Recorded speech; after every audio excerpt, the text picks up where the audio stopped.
Did you know? The Super Nintendo was able to stay afloat in the 32-bit age as a 16-bit console thanks to features like the SFX chip in Mode 7. The term Mode 7 is often applied to SNES games that twist and scale images to make things like the sprawling worlds of Final Fantasy possible. Mode 7 is actually the 8th graphics mode that the SNES uses for handling images. Modes 0 through 6 are pretty similar and offer effects for backgrounds, most commonly used to apply parallax in games. But it was Mode 7's ability to apply perspective effects on images that made it popular. Mode 7 could take an image up to 128 by 128 pixels with 256 colors and through mathematical transformations create the illusion of distance, perfect for large overworlds or race courses. Variations on Mode 7 allow some parts of backgrounds to be displayed in front of sprites. In Super Mario Kart's Rainbow Road and Ghost Valley, the track can be rendered in front of the player should they fall off. And in Stage 2 of Contra 3, The Alien Wars, characters can pass under parts of the rotating background. Mode 7 was not without its limitations, however, the largest being that the effects could only be applied to background images and not sprites. In Super Castlevania, the developers got around this issue when rendering the boss Coronaut. Coronaut was instead loaded in as a background image to give him the scaling and twisting effects. Notice how the fight takes place in front of a black screen, or no background, and how he passes behind the block platforms on the edges of the screen. Also notice that because he's a background image and not a sprite, he isn't able to have the HUD overlaid on top of him like the main character.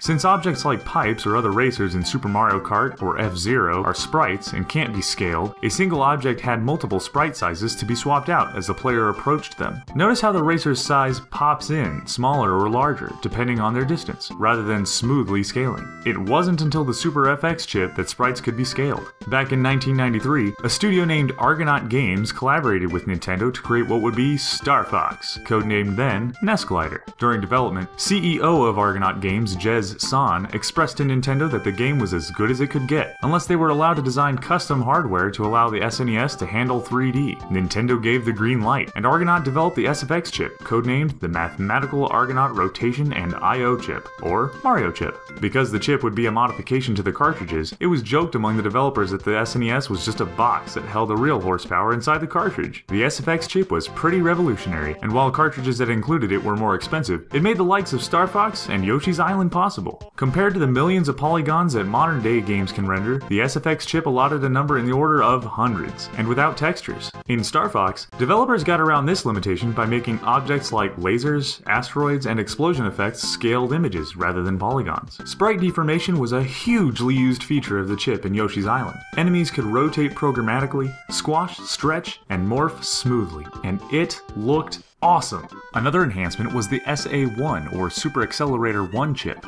This thing was a beast, nearly tripling clock speed, improving RAM, and affording memory compression. Thanks to the SA1 chip, epic games like Super Mario RPG and Kirby Superstar could fit into a cartridge. Nintendo wasn't the only ones to develop special in-cartridge chips. Capcom included its own CX4 chip in the cartridges of Mega Man X2 and X3. This chip allowed for wireframe objects to be rendered and manipulated on screen, as seen with the intros to both games, some mini-bosses, and Sigma's floating head. A wireframe test screen can even be accessed in both games by holding B on the second controller as the game starts up. The CX4 chip made the SNES the only true 16-bit console able to play X2 and X3, and the same can be said of the Super FX chip enabling the SNES to play Doom, albeit an inferior version. It was through clever use of onboard hardware and the inclusion of graphics boosting chips that kept the SNES afloat as a 16-bit console in the 32-bit age, and tied Nintendo over until the release of the N64. That's all for now, but don't forget to subscribe to us on YouTube and follow us on Facebook and Twitter. Make sure you also check out didyouknowgaming.com, and if you like this video, make sure to check out our other videos, or some of my work. I'm the artist for The Bridge on Steam and XBLA. And if you're craving an all-new experience on Wii U, check out my Kickstarter campaign for Hex Heroes, a party RTS game.